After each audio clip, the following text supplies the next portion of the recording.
பக்திகடல் அன்பர்களுக்கு வணக்கம். சுவாமியே சரணமையப்பா. ஆன்மீக சிறப்பு வாய்ந்த சபரிமலை கேரள மாநிலம் மேற்கு தொடர்ச்சி மலையில் பந்தனம் திட்டா என்ற இடத்திற்கு அருகே அமைந்துள்ளது சபரிமலை. இந்த மலை மீது மிகவும் பிரசித்தி பெற்ற ஐயப்பன் கோவில் உள்ளது.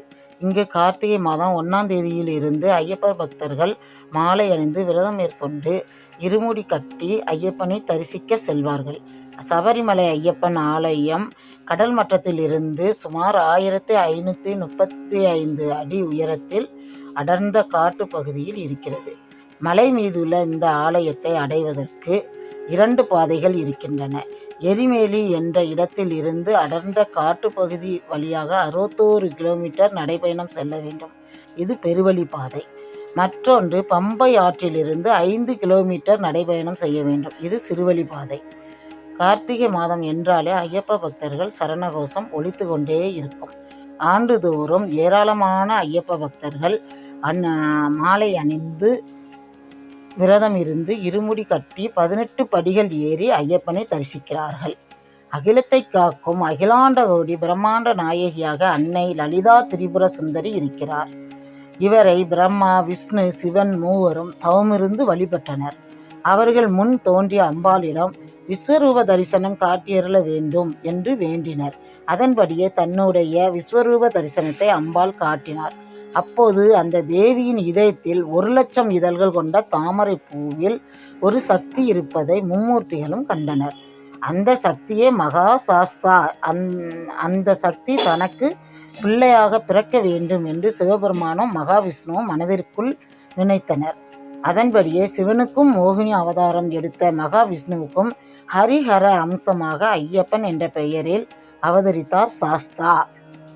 தேவர்களையும் மனிதர்களையும் துன்புறுத்தி வந்த மகிஷி என்ற அரக்கியை வதம் செய்த பிறகு சுவாமி ஐயப்பன் தியானம் செய்த இடமே சபரிமலை என போற்றப்படுகிறது.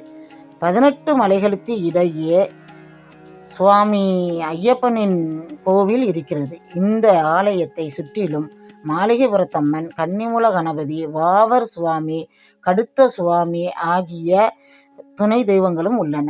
சபரிமலையானது சுயம்புலிங்க பூமி, யாக பூமி, பலி பூமி, யோக பூமி, தபோபூமி, தேவபூமி, சங்கமம் பூமி என்ற 7 சிறப்புகளை கொண்டது.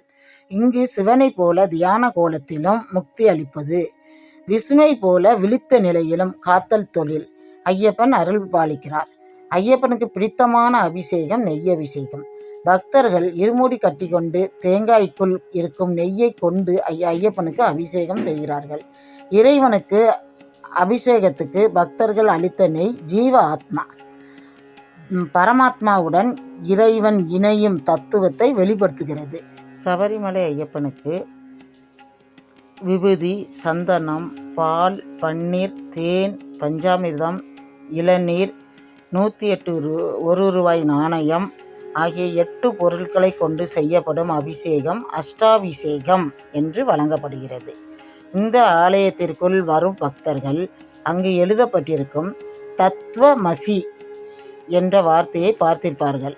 அதற்கு நீயும் கடவுள் என்று பொருள்.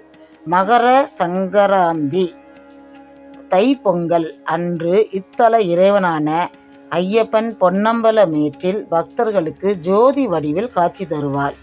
இந்த ஜோதியை அப்பாச்சிமேடு, பம்பை, பெரிய யானை வட்டம், புல்மேடு ஆகிய இடங்களில் இருந்து தரிசிக்க முடியும். சபரிமலை ஐயப்பன் கோவிலுக்கு பின்புறம் மாளிகைபுரத்தம்மன் தனி சன்னதியில் அருள்பாலிக்கிறார். இங்கு தேங்காயை உடைத்து வழிபடக்கூடாது, மாறாக உருட்டி வழிபாடு செய்ய வேண்டும். அதோடு மஞ்சள் பொடியை அம்பாளுக்கு படைத்து வழிபாடு செய்யலாம்.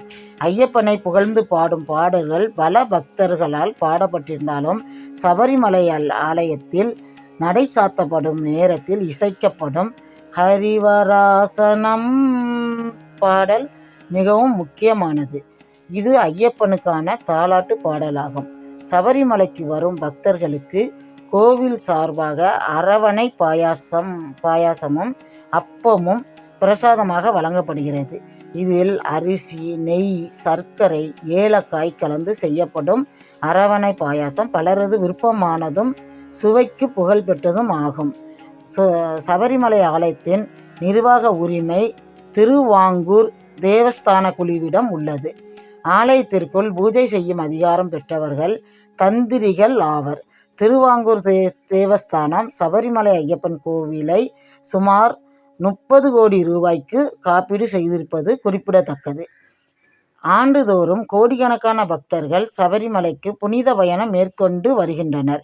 சபரிமலைக்கு புனித பயணம் மேற்கொள்ளும் ஒவ்வொரு பக்தனும் ஜாதி மத இன வேறுபாடின்றி ஒரே மனதுடன் சுவாமியே சரணமையப்பா என்று ஒரே மந்திரத்தை உச்சரித்தபடி சுவாமி ஐயப்பனின் திருவடிகளை அடைய வேண்டும் என்பதே இந்த ஆலயத்தின் அடிப்படை. சுவாமியே சரணமையப்பா.